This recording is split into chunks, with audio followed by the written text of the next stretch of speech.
Yo, what's good, YouTube? Wow, that was such an enthusiastic yo. What's good, YouTube? It's boardzy, and this is going to be a review of the Razer Huntsman V2 TKL, an 8,000 hertz polling rate keyboard, and I can review this keyboard in under 10 seconds. It is the Huntsman Tournament Edition with the switches from the Huntsman Mini with 8,000 hertz polling rate that you can't notice. It was also sent out by Razer, big ups to them. I was itching to try an 8,000 hertz polling rate keyboard, and they came in clutch by sending out the review unit. So I won't give it a full review, but really, if you've used the Huntsman TE in the past, the frame is the exact same, like the kickback feet, the keycaps, all of that stuff is the same.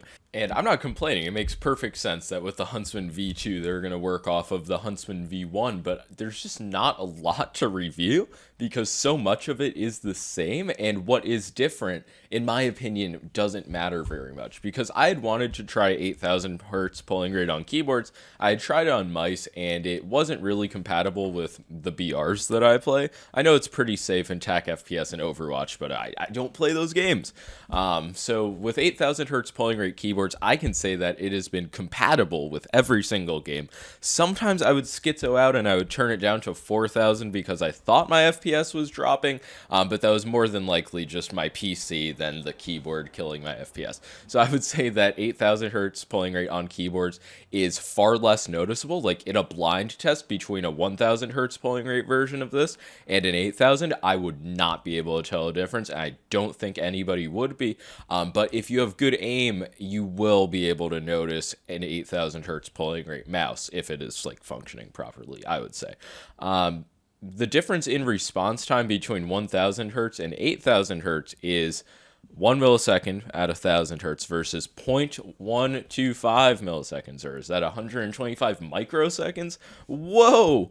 Like and sub for those crazy numbers. But before I even had this keyboard, I knew that 8,000 hertz wasn't going to be game-changing because people can use customs on 125 hertz polling rate at the highest level in keyboard-intensive games like Fortnite, Osu.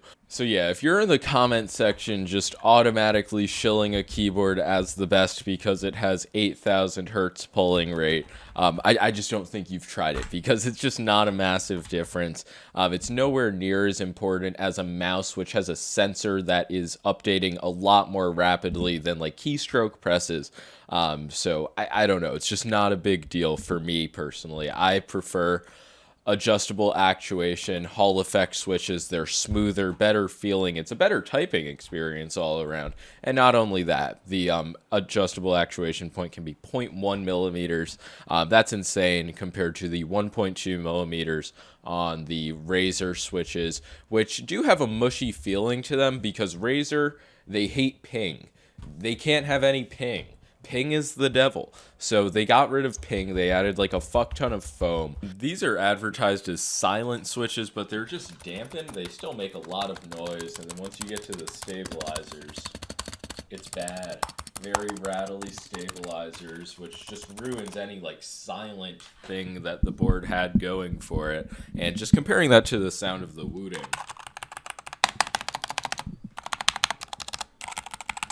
And I know switch feeling and sound, everything is personal preference, so the maximum amount of people can cope with the bad products they own.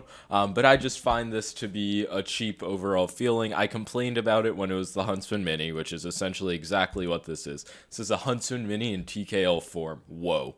But yeah, I just don't know what else there is to say. I've just talked about all of this stuff before. Detachable USB-C, very nice. The Razer PBT keycaps, nice. The price of the Huntsman V2 TKL is $160, which I wouldn't say is an outrageous price. It's a high-end gaming keyboard, and usually prices are around $160 to $200. So it's in line with that. There is going to be some sort of like 8K hertz tax.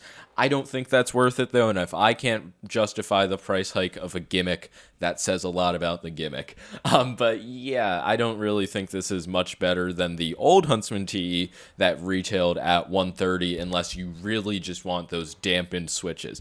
And the in-game response on these is great. I don't think I've really given them enough credit because I've just said there's not a big difference between 1,000 hertz and 8,000. On 1,000, it's still a great input. So yeah, it's a solid keyboard that meets my expectations performance-wise. I just think Razer could make a bigger splash with gaming keyboards keyboards if they implement, well, they already have an analog keyboard, right? I don't know. They just need to make an Apex Pro killer, in my opinion, instead of just shaving off microseconds of response time. So no seal of approval for now. I am waiting on Razer to make a Hall effect keyboard with a light spring weight, but until then, I'm going to be recommending the Wooting and the Apex Pro still. Quick review, like I said, you could have understood everything in the first 30 seconds, but you feel like a chump if you are still watching. But yeah, I'm probably never going to use this again. Thank you to Razer for sending it out, because once again, they really satisfied that itch for 8,000 hertz. But yeah, that's going to be all. Like and sub if you enjoyed the video. Peace.